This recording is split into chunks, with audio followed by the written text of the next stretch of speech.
Vamos só fazer um testezinho aqui rapidinho.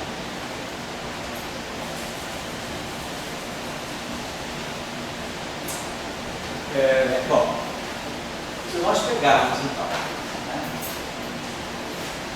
em princípio, deveria pegar 5, mas aí ficaria um 10 de fora. Então eu poderia ter essa possibilidade. Eu poderia pegar alguns ferros na representação 5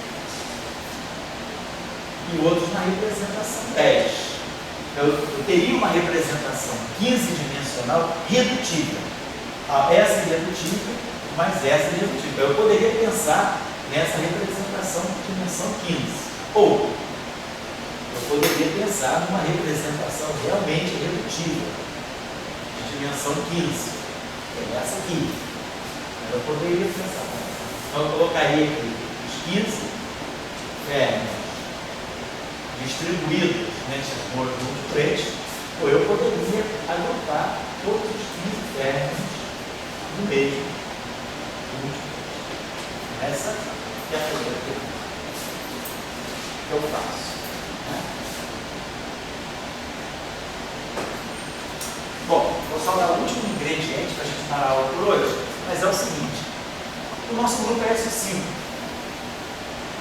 E nós temos sempre em mente que o nosso SO5 ele tem que conter dentro dele o grupo do modelo padrão, SO3, SO2, 1. Então vamos lembrar que levar em conta esse vínculo aqui. O SO5, vamos dizer, ele é solto, ele é SO5, ele é tão geral quanto o P. Mas o que nós temos em mente é que a física que nós estamos construindo, ela nos coloca um vínculo que é, eu sempre tenho que ver como SO3, SO2 e o 1 estão ali dentro. Quer dizer, os meus leptons, que são objetos do SO5, que vão sofrer as transformações do SO5, os meus leptons e os meus quarks, eles têm números quânticos bem definidos, segundo SO3, segundo SO2 e segundo 1. Então, eu tenho que levar em conta esse vínculo. Eu sei o que está acontecendo com os meus leptons. Por exemplo, né? Eu sei que o meu elétron, o meu neutrino e o meu elétron, tudo left, e o meu antielétron também left,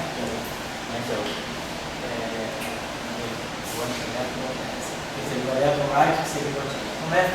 Esse objeto aqui, ele é um singlete de SO3.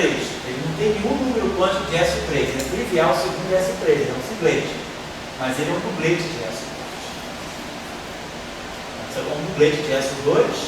Esse aqui é SO3, ele é um singlete. Para SO2, ele é um dublete. Esse objeto aqui, ele é um singlete de SO3, ele não tem nenhuma cor. Mas ele também é um singlete de SO2. Ele não tem os números quânticos de SO2. Ele só tem a hipercarga. Né? Fraco. Se eu pegar os quarks, U, Q, left, aí aqui, esse objeto aqui, ele é um dublete de SO2, mas ele é um triplete de SO3. Então isso aqui é um triplete de SO3 e é um dublete de SO2.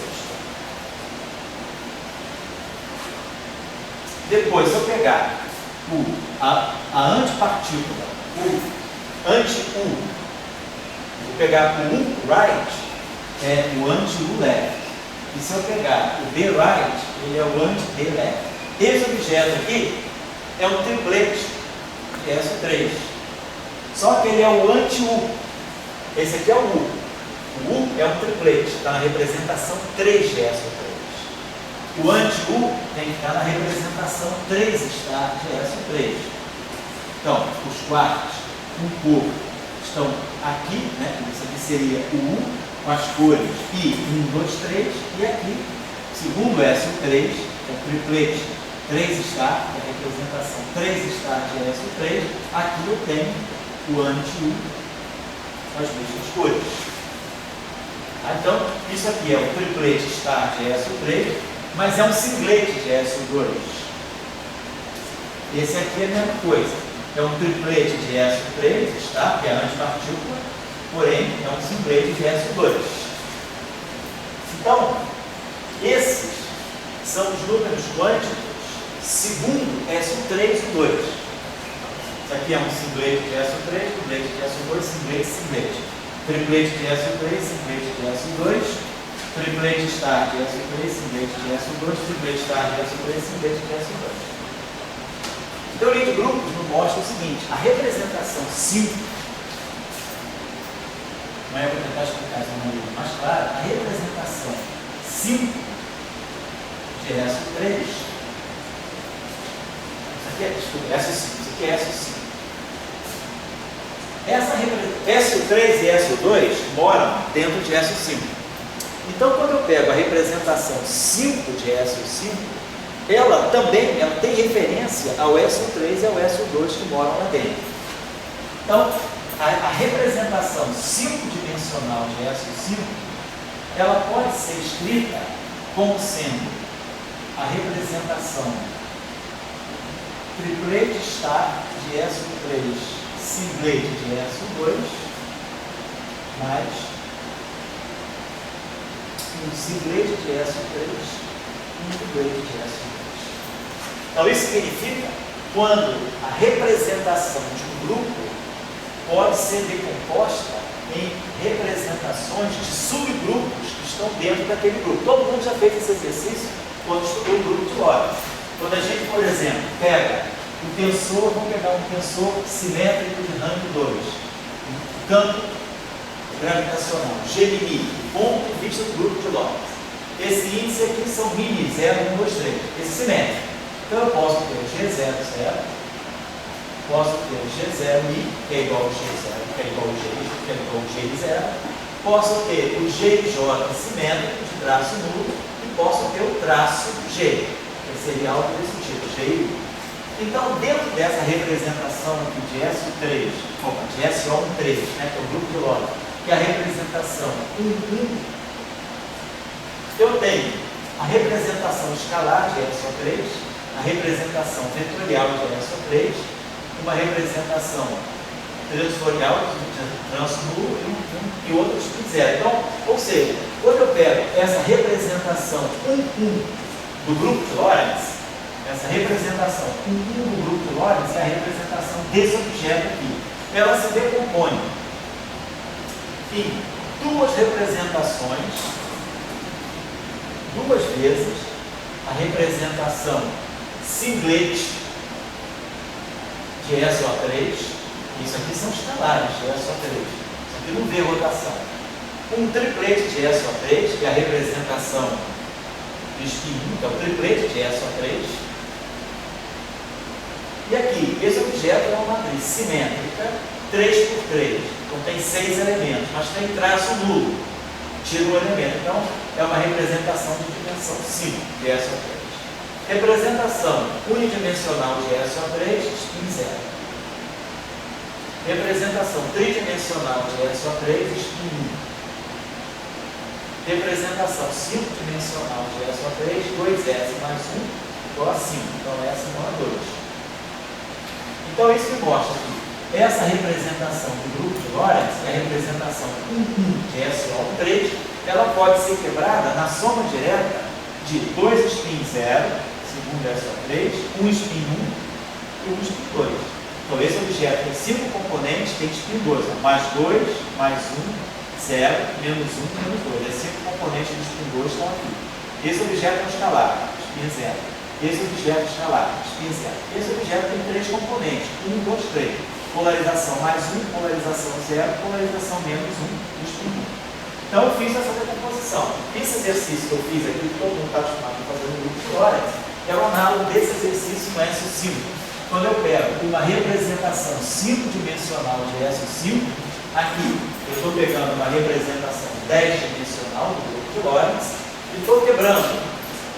Só que aqui eu quebro um subgrupo único. Eu pego o SO3 espacial. Eu vou olhar só o setor das rotações espaciais. Então, o SO3 ele está dentro do grupo de Lorentz. O grupo de Lorentz tem os bustos e as rotações. O SO3 é um subgrupo não invariante do grupo de Lorentz. Então, eu estou quebrando as representações de SO3, eu tenho SO3 como um subgrupo de SO3. É o que eu tenho aqui. Eu tenho S2, ou perdão, S3 vezes S2 como um subgrupo do meu SO5. E aí o que eu estou fazendo? Eu estou pegando essa representação do SO5 e vendo como essa representação pode ser decomposta em termos de representação de SO3 e de SO2. Então eu vejo que o quintete de SO5 ele é, na verdade, a soma direta de um triplete de SO3 com um duplete de SO2. Esse e é o que eu vou deixar aqui no outro elemento. Deixa eu botar aqui o 10 também. 10. E o outro exercício é o seguinte: a representação 10. Se eu pegar a representação 10, então vocês veem, aqui é um triplete, aqui é um duplete, 3 e 2, 5. Então, SO5, SO3, SO2, SO3, SO2. Se eu pegar agora a representação 10 de SO5, essa representação aqui, ela vai ter o seguinte conteúdo. Onde?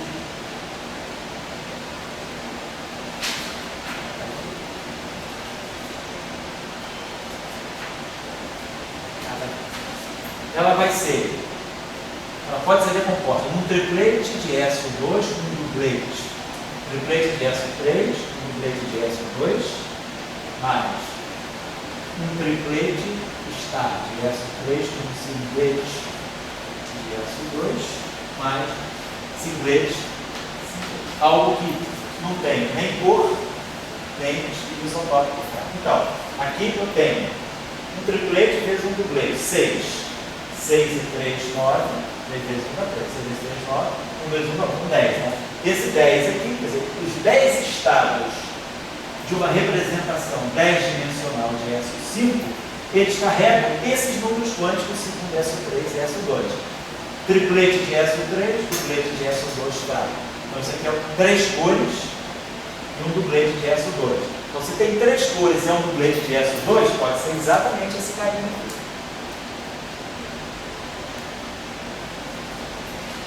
Esse cara aqui, triplete de SO3, singlete de SO2.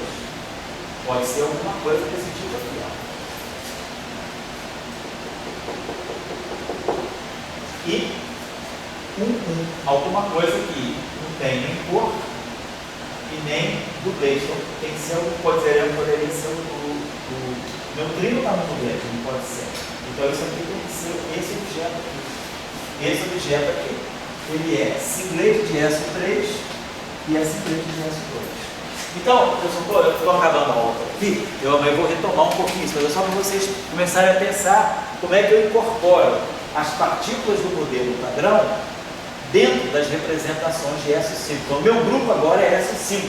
Então, eu tenho que colocar os elementos do SO5, ou os elementos do modelo padrão, as partículas da matéria do modelo padrão, que são os leptons e os quarks, nas representações de SO5. Mas eu não vou jogando assim, é 5, eu boto no 15, eu boto no 10, quer dizer, eu não vou fazer uma feira livre, né, jogando para onde eu quero. Eu tenho que obedecer a cânones da teoria de grupo. Então, meu cânone é esse. SO5 ele contém SO3 e SO2. Então, eu tenho que ver como cada representação de SO5 guarda informação sobre os números quânticos de SO3 e de SO2.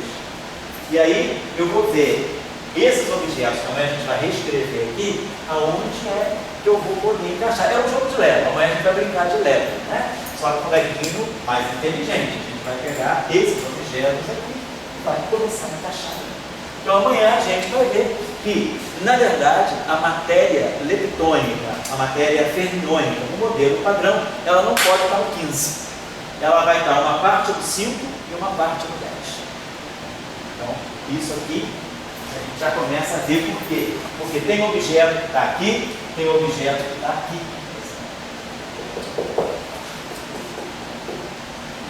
Está aqui. Tem outro objeto desse que está aqui, que é o D. Então, a gente começa a ver que não dá para colocar todo mundo amontoado na mesma coisa. Certo? Esse é o raciocínio que a gente vai fazer amanhã.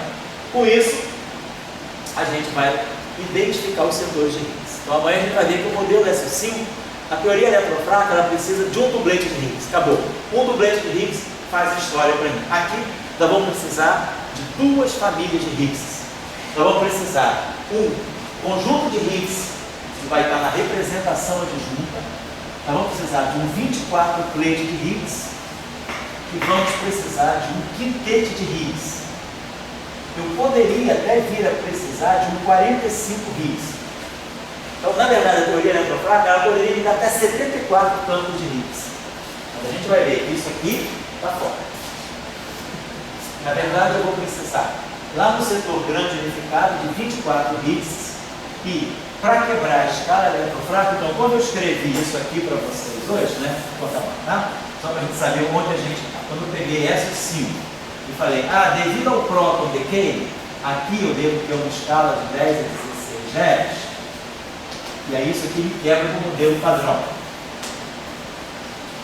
E aí o modelo padrão me quebra aqui na escala eletrofrágil para SO3 de corpo. Eu termino os dias com SO3 de corpo e um eletromagnético. Então, quem vai fazer esse joguinho aqui vai ser o 24 plate de Higgs. E dentro da teoria SO5, quem vai fazer a quebra eletrofrágil não vai ser mais um dublete de Higgs, como a gente fez na teoria eletrofrágil pura. Se eu começo só com SO2, fico só com SO2, eu trabalho com dublete de Higgs. Na verdade, esse dublete de Higgs, se eu considerar o mundo unificado, ele vai ter que ser substituído por um 5 plate de Higgs. Então, nós vamos ver que vai ter duas cadeias de quebra espontâneas, eu vou ter dois mecanismos de Higgs dentro da teoria grande unificada SO5. Eu vou ter um mecanismo de Higgs a 10 a 16 GeV, e esse mecanismo de Higgs ele é induzido pelo 24 plate, por 24 campos de Higgs, e depois eu vou ter, quando isso aqui me jogar, me produzir o modelo padrão vai. Quando chegar na escala de 10 a 2 GeV, esse quintete de Higgs, ele vai induzir a quebra eletrofrágil. E nós vamos entender isso a partir da colocação da matéria. Então, isso, acho que isso é acesso aqui. Na verdade, tem 29. Isso que é. Ninguém gosta. Um ministério? Um ministério de Higgs, exatamente. Cara. Podia até ter o 45, né? Graças a Deus. Tá legal? Então, pode se ver amanhã, quem aguentar amanhã ainda mais alguns tabuleiros de ano, mas